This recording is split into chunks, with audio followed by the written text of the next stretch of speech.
అందరికీ నమస్కారం. నా పేరు తుమ్మప్పలరావు దొర, విజయనగరం జిల్లా ఆదివాసీ నాయకుడిని. 26వ తారీఖున శ్రీకాకుళం జిల్లా ఇచ్చాపురం అశోక్ గారు, స్థానిక ఎమ్మెల్యే గారు ప్రభుత్వ విప్ అయి ఉండి కూడా ఆదివాసుల పైన విరుచుకుపడడం, ఆదివాసీలు అందరం కూడా దీన్ని తీవ్రంగా ఖండిస్తున్నాం. ఎందుకంటే శ్రీకాకుళం జిల్లాలో బెందుడియా లేదని ఎన్నో సంవత్సరాలుగా గిరిజనులు అందరూ కూడా పెద్ద ఎత్తున పోరాటం చేస్తుంటే, పక్కనే ఇచ్చాపురం వరుస ఆనుకొని ఉండడం, అతి సంఖ్యలో శ్రీకాకుళం జిల్లాలోకి వలస వచ్చిన వాళ్ళందరూ కూడా ఎస్టీ సర్టిఫికేట్ ఇచ్చినట్టయితే మీకు పెద్ద ఎత్తున అన్యాయం జరుగుతుందని చెప్పేసి అక్కడ ఉన్న ఆదివాసీ నాయకులందరూ కూడా పోరాటం చేస్తున్న విషయం ఎమ్మెల్యే గారికి తెలుసు కదా.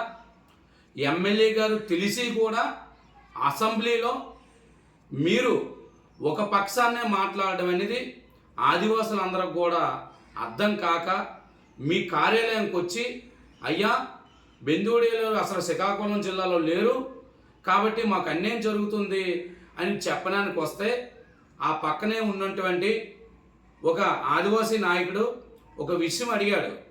సార్, మీనాటి పెద్దలు అడిగేటప్పుడు మా ఇరు వర్గాలు కూర్చోబెట్టి వీళ్ళు ఎప్పుడు వచ్చారు, ఏ విధంగా వచ్చారని తెలుసుకొని అసెంబ్లీలో మాట్లాడడం కానీ, అసెంబ్లీలో రిప్రజెంటేషన్ ఇవ్వడం కానీ చేస్తే బాగుండే కదా అని ఒక మాట అన్నారు. వెంటనే ఎమ్మెల్యే గారు సహనం కోల్పోయి బాస్కెట్ అని తిట్టడం, అంతేకాకుండా ఆప్లాలిస్ పీపుల్స్ అనడం, అంతేకాకుండా ఇంకా వగేరే వగేరే ఆదివాసుల్ని నాయకులను అందరం కూడా చుట్టూ కూర్చోబెట్టి ఒక వ్యక్తిని కోపంగా దూషించి మిగతా ఆదివాసీ నాయకులందరం కూడా ఉద్దేశపూర్వకంగా ఆయన విమర్శించడం అనేది మేము ఆంధ్రప్రదేశ్ రాష్ట్రంలో ఉన్న ఆదివాసులందరూ, ఉమ్మడి తెలంగాణ ఆంధ్రప్రదేశ్ ఉన్న ఆదివాసీ నాయకులందరూ కూడా తీవ్రంగా ఖండిస్తున్నాం. తక్షణమే రాజకీయ పార్టీలు అతీతంగా ఈ ఎమ్మెల్యే గారి పైన అట్రాసిటీ కేసు నమోదు చేయాలి. అలాగే ఈ ఎమ్మెల్యేని సస్పెండ్ చేయించాలని రాజకీయ పార్టీ నాయకులు అందరూ కూడా కొద్దిగా ముందుకు రావాలి. ఎందుకంటే నేను కూడా ఒక రాజకీయ పార్టీ కార్యకర్తగా నేను మాట్లాడట్లేదు, ఒక ఆదివాసీ నాయకుడిగా ఈరోజు నేను మాట్లాడుతున్నాను. 7 ఎమ్మెల్యేలు ఉన్నారు, ఒక ఎంపీ గారు ఉన్నారు. మీకు గలమిప్పండి.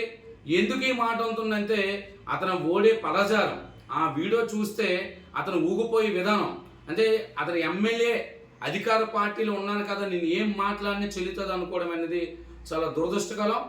తక్షణమే ఆయన ఆదివాసీ ప్రజలందరికీ క్షమాపణ చెప్పాలి. అలాగే ప్రభుత్వం కూడా ఆయన విషయంలో మీరు కూడా పెదవిప్పాలని కోరుకుంటున్నాం. తక్షణమే రాష్ట్రంలో ఉన్న ఆదివాసీ నాయకులందరూ కూడా ఈ విషయాన్ని పెద్ద ఎత్తున ఖండించాలి, రాజకీయ పార్టీలు అతీతంగా. ఎందుకంటే మన జనసేన ఎమ్మెల్యేలు ఒక 2 ఉన్నారు, టీడీపీ ఎమ్మెల్యేలు ఉన్నారు, వైసీపీ ఎమ్మెల్యేలు ఉన్నారు, ఎంపీ ఉన్నారు. రాజకీయ పార్టీ నాయకులు అందరూ కూడా ఏకమై ఇలాంటి సంఘటనని ఖండిస్తారని చెప్పేసి తుమ్మప్పలరావు ద్వారా పిలుపునిస్తున్నాం.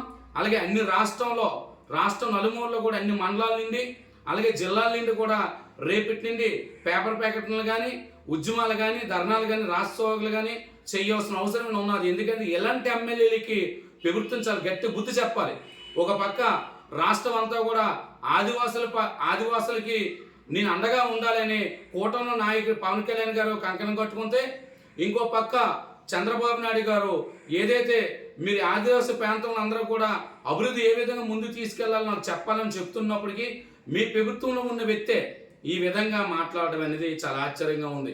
ఈ ఎమ్మెల్యే గారికి ఒక విషయం చెప్తున్నా, ఎస్టీ అంటే ఎస్టీలోకి ఏ కమ్యూనిటీనైనా చేర్చాలనుకుంటే అసెంబ్లీ తీర్మానం అవ్వాలి, పార్లమెంట్ తీర్మానం అవ్వాలి, రాష్ట్రపతి సైన్ అయిన తర్వాత గజెట్ ప్రకారంగా అఫీషియల్గా కానీ ఒక క్యాస్ట్ సర్టిఫికేట్ కానీ ఇవ్వడం అవసరం ఉంది. ఏదో ఎమ్మెల్యేలు చెప్పినని మాత్రాన, ఎంపీలు చెప్పినని మాత్రాన, రాష్ట్ర మంత్రులు చెప్పినని మాత్రాన ఎస్టీ సర్టిఫికేట్ జారీ చేసినట్టయితే ప్రభుత్వ ఉద్యోగాలు అందరూ కూడా ఇబ్బంది పడతారు. అంతేకాకుండా మీరు ఎమ్మెల్యే పిఎల్ మాటలు నమ్మి ఎమ్మెల్యేలు కూడా ఈ మధ్యన అవగాహన లేని వ్యవహారాలు చేస్తున్నారు. ఇవన్నీ కూడా మాకు తెలుసు. కానీ ఎందుకు ఆలోచిస్తున్నామంటే ఆదివాసుల సహనం ఎక్కువ. ఆ సహనాన్ని మీరు పరిశోధన చేయకొద్దు, ఇబ్బంది పెట్టొద్దు అని చెప్పేసి నేనైతే మీ అందరూ కూడా కోరుకుంటున్నాను. తక్షణమే రాష్ట్ర వ్యాప్తంగా అందరూ కూడా రాజకీయ పార్టీలు అతీతంగా మనం అందరం కూడా ఈ సంఘటనని తీవ్రంగా ఖండించాలి. ఎక్కడికెక్కడ పేపర్ ప్యాకెట్లు ఇవ్వాలి. అంతేకాకుండా ప్రభుత్వంలో కూడా కదిలికి రాకపోతే రాష్ట్రం అంతా కూడా రాజకీయ పార్టీలు అతీతంగా ఒక రోడ్డు మీదకి రావాల్సిన అవసరం ఎంతైనా ఉన్నదని చెప్పేసి మీ తుమ్మప్పలరాజు ద్వారా మీకు తెలియపరుస్తూ, ఇలాంటి సంఘటనలు ఎక్కడో జరగకుండా రాష్ట్ర ప్రభుత్వం కూడా ముందుకు తీసుకొని రావాలి. ఇలాంటి బోగస్ సర్టిఫికెట్ల పైన కానీ మీ అందరూ కూడా ఒక విషయం చెప్పాలి. ఆంధ్ర ఒరిస్సా సరిహద్దు మనకి ఎక్కువ ప్రాంతం ఉంది.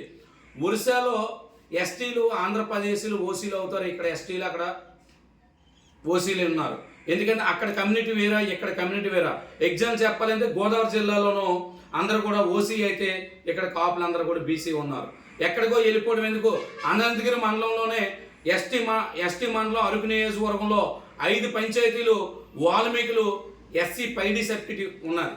అంతే 5 పంచాయతీలు మండలం మొత్తం ఏజెన్సీ ప్రాంతం అంతా కూడా వాల్మీకుల్ని ఎస్టీగా నమోదయ్యారు. కానీ ప్లేన్ ఏరియాలో మాత్రం ఎస్సీ పైడి ఇస్తారు. అంతే క్యాస్ట్ వచ్చేటప్పటికి ఒక ఊరు, ఒక జిల్లా, ఒక మండలం సరిహద్దులోకి వచ్చేటప్పటికి మార్పు ఉంది. ఈ మార్పు గజిట్లో నీట్గా రాసి ఉంది. కనీసం ఆ గజిట్ పేపర్లు చదవండి, ఆ చట్టాలు జీవోలు చదవండి. అవగాహన లేకన్నా మమ్మల్ని ఏమాత్రం కూడా అవగాహన లేని పీపుల్నెస్ అనేసి నోటుకొచ్చి మాట్లాడడం కరెక్ట్ కాదు. ఎందుకంటే అశోక్ గారి పైన అట్రాసిటీ కేసు నమోదు చేయమని చెప్పడానికి రీజన్ ఏంటంటే రాజకీయ పార్టీ నాయకులు అందరూ కూడా, అది ఏ పార్టీ అవుతామనండి, మీ సొంత ప్రయోజనాల కోసం ఎవరో తిట్టాడో లేదో తెలియదు, ఒక వీడియో ఉంటుందో లేదో తెలియదు, కానీ ఆ నాయకులపైన మీరు అట్రాసిటీ కేసులు పెడుతున్నారే.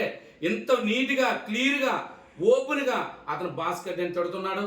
అంతేగాని అవగాహన లేని పీపుల్స్ అంటున్నాడు. ఇలాంటి వ్యక్తి పైన రాష్ట్ర ప్రభుత్వం సిద్ధశుద్ధితో ఆయన పైన అట్రాసిటీ కేసు నమోదు చేసి తక్షణం అతనిపై చర్యలు తీసుకోవాలని చెప్పేసి రాష్ట్ర ప్రభుత్వాన్ని కూటమి